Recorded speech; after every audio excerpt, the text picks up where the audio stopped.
Good morning, good afternoon, good evening, folks. Michael Zuber, one rental at a time, back with the man, myth, the legend, a good friend, Mr. Jason Pritchard. How you doing, sir? I'm great. Zuber, how are you? I'm doing really well, man. Something I would love to touch on today is a platform, a tool that I've had on the channel. They've actually graciously enough given my audience a discount and a link for a 7-day trial. But what I want to tie it into is this tool, this application is a critical piece of your business. And I think more people need to realize just how powerful it is, how it ties into the buy box video one. So we're talking about PropStream. So do you like it? Do you use it? Is it a part of your business or not? We love PropStream. It's an integral part of our business, and we use it every day. I think most investors that are starting out, there's so much confusion at the beginning about how to find motivated sellers. What's a motivated seller? Where do I get this information? And there are some of kind of like the older archaic ways to go out there, like driving for dollars and doing these things, but there's no speed attached with those types of marketing channels, right? It takes a long time to network and build a sphere of influence where people will bring deals to you, to drive all the neighborhoods and write all these things down. And a tool like PropStream is so important because anybody can sign up, free week trial, and you can literally pull a list of all these different layers of motivation, right? All the things that we see that time and time again, when we're going out on our appointments and we're talking to the seller, the profile and the circumstances that we're seeing these sellers do, and PropStream is a great tool to do that. Yeah. And again, I'm trying to give back. So I told my audience the other day about a new opportunity that I call a 50-40-10. 50% first with a non-QM lender gives you the best rate, 6.25. 40% seller carried second. Try to get 1%, 2%, 3% interest, 10-year balloon, 10% down, right? So I'm actually talking about a 10% down deal to buy lots of property. And then the question should come from everybody. Well, how do you find sellers? Because you've got to find a seller with at least 50% equity, right? At least. So here's how you do it with PropStream. And I posted something about this last week. This list has been the highest performing list for direct to seller marketing that we've had all year. And it's one of the easiest lists to get to. And it's one of the ones that probably everybody uses, but again, it's working really well for us. So it's non-owner occupied or absentee owner. I hear people refer to it either way. It's basically people that own property that is not their primary residence, right? So the way that we determine that with a list like, or with a service like PropStream, is that on tax records, the property that we're wanting to buy, the subject property, is not the same address as what's on tax records, right? So they get their bills sent to some other address. So it's typically a rental property that they own. So that's filter number one. Then filter number two is equity, right? And you can dial up that equity up or down. You know, I've seen 30, 40, 50, 100% work. You can do whatever filter you want. Just remember, the higher up you go on equity, the smaller your list is going to be. So if you want to do a big list where you want to drop a lot of mail, or you're going to have cold callers that are going to be making, 500 or 1,000 calls a day, you maybe want to dial that equity filter down a little bit, because you can't just pull a list of, 500 people, because you're going to burn through that really quickly. And then on top of that, we like to stack a length of ownership filter on those first two, right? So it's absentee owners, minimum 30 to 50% equity. And then the last filter is we like to see that those owners have owned that property for 20 years or more. And why I like that is because typically if somebody's owned a property for 20 years, there's some deferred maintenance going on there, right? And a lot of times these mom and pop, real estate investors, they have 10, 15, 20 rentals. They're not just constantly dumping money into capital repairs and maintenance and expenses. They're fixing the things that need to be fixed, obviously, so their tenants can have quality of life. But, they're not going to go spend, 15, 20,000 on a roof and put a new AC. They're going to kind of let those things go as long as they can.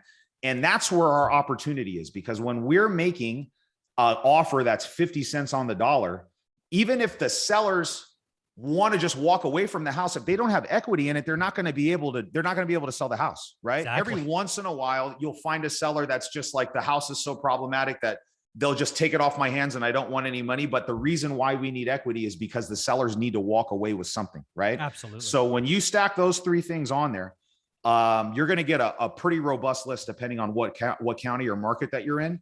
And then you need to pick your marketing channel. You either need to put a postcard in their mailbox, you need to pick up the phone and call them, or pick up the phone and text message them. We do all three. And eventually, if you just stick with that process and you have a acquisitions process that's dialed in, you'll get the result that you're looking for. Yeah. And again, PropStream is so powerful because again, a lot of people watching my channel have full-time jobs and all of these things. So maybe they don't want to do all of that. There's again a criteria. And again, I had Adam, Adam Abazian Yep. on because we're doing this, right? The only difference I did in mine is I think I went back 12 years. Why did I do 12 years? I want them to remember the crash. Mm-hmm. Right.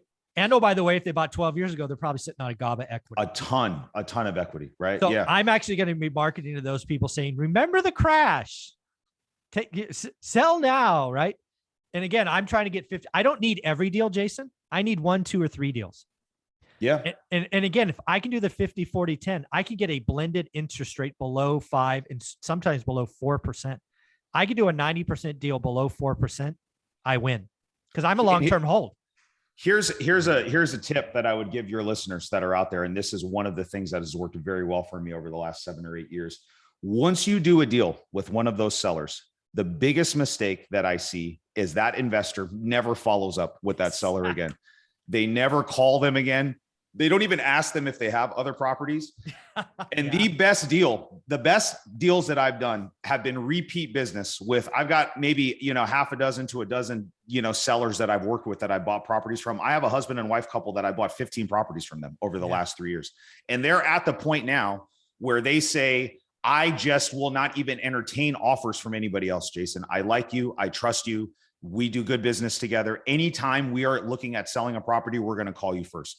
So this is where, for those investors out there that want to be in this business for the long haul, you have to do things like just follow up with them, and not just make it be about the house. Send them a text message every once in a while and say, hey, Charlie and Elaine, that's the name of the couple. I say, hey, Charlie and Elaine, how's everything going? Just checking in on you guys. Hey, Merry Christmas, right? Like, oh, that's their, things like that. And do it from a place of genuine authenticity, not just because you're sniffing around trying to do deals, but think about making a long-term relationship with those people. And those are the deals where you're not competing with a million other investors. The purchase price isn't getting driven up right to the red line, right? It's those ones that just kind of fall in your lap, and they're so easy. And most people just are missing out on that. So that's the next step. Once you find one of those sellers off those lists, make sure you stay in touch with them. Yeah. And the other thing I would tell someone, like, you have a full-time job, you're Mike Zuber a la 2022 or 2002, excuse me, when I was beginning. PropStream, again, PropStream didn't exist when I started. Yes. Yeah. I can go to PropStream and I can actually, there's a little, I think it's a little box that says on MLS or MLS listed, or it's one of the criteria, right? Because let's be honest, if I have a full-time job and I'm all over the world, I'm not going to mail. I'm not going to cold. I'm just not going to do those things. But I can go to PropStream and look in my market or my buy box and say, how many properties listed have these criteria? Why is that important? Because in the MLS, Realtor.com, Zillow, I know the price and that it's for sale and days on. I don't know what the seller situation is.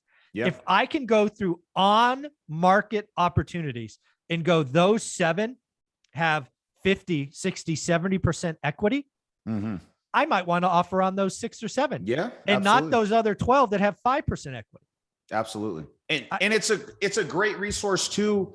If you're not licensed, right, and you don't have MLS access, it can be difficult at the beginning to really run comps and underwrite deals and make sure that you're making accurate offers, right? And so beyond just like pulling lists for direct to seller marketing, which is what we use it a lot for, if you don't have MLS access and you're not a licensed agent, it really does help you when you're doing your analysis. So, there's all these different things that you can use PropStream for. It's really, really an incredible tool, and it makes the process of getting into this game so much easier for people that are brand new. Yeah. And then the last thing I'll say about PropStream is something I didn't actually know until I had PropStream on a year ago. I talked about my first buy box, right? 93703, 3 and 4 bedrooms, 1,500 to 2,000 square feet, whatever it was. That's all I looked at, Jason, for 3 years. That was it, right? The Mayfair District houses, done. I actually asked, because it just came to me while during the conversation. I'm like, how many of these homes are actually in the market? Because again, I was only looking at, the 12, the 23 that are listed. I'm like, just curious, how many of these are available in the market, right? How many are there? I don't know. There's like 1,800 of them. Like, I had no idea, right? Yeah. How big is my maximum buy box, right? There's so many things you could take from a buy box, put in PropStream, use it as somebody who wants to run a business with mailers, cold callers, or just be a full-time employee. And PropStream allows me to learn the market so much better because it's a data lake. It Yep. pulls from the MLS. It pulls from county tax. It pulls from code. It pulls from this. It's stuff I could not imagine doing 20 years ago. Yeah. And I think the thing, and you said this early on right now when you were talking, is that you spent years focused on this stuff, right? And I think the biggest issue that I see is people are not putting the reps in, right? You need so many reps at the beginning, analyzing and underwriting deals, and to be able to take all that data, compress it. So in one place, you can open it up, do all that homework, and just stay there without having to go to 9 different websites to pull all this information, then try to compile it onto a spreadsheet. It just makes things so much easier. Yeah, it would have saved me. It probably would have cut my time in half. Yeah, at least, right? Yeah, that 3 years goes, and think about how much more you could have done, right? Let's say, stop it, Jason. Now you're upsetting me. Yeah, I know, man. So, folks, I'm going to do you a favor. I'm going to go find the PropStream link because they gave you a discount and 7-day trial. I'll put it as the only link in the description below. Check it out. I think if you have a buy box, you're getting started, play with it. It works for full-time employees or not. I sometimes get that headache. The value, because I wasn't going to do that full-time job all over the world, but just the data that's there and the ability to go, basically that little MLS link, it would tell me which properties I can do my 50, 40, 10 on. It's pretty cool. Yeah. And I would say there's so many resources out there on YouTube and PropStream's website on how to use it. But if any of your viewers have questions about how we run our list or why we want to do it, send me a message, man. I'm always happy to be a resource or answer questions when I can, and especially on stuff like that, because it can be intimidating to kind of get past that initial learning curve. But once you do it, it becomes really easy, right? And so sometimes you just need a little bit of help kind of clearing up a couple things. So if any of your people are stuck on something, shoot me a message, and if I can help, I will. Wow. And where would they look you up? Just Jason Pritchard on either Instagram or Facebook. Just shoot me a DM, send me a friend request. Let me know, if it's a question about PropStream or anything else, feel free to reach out to me. Yeah. Let him know you came from one rental at a time, so he just doesn't get blown up from crazy other areas. Thanks.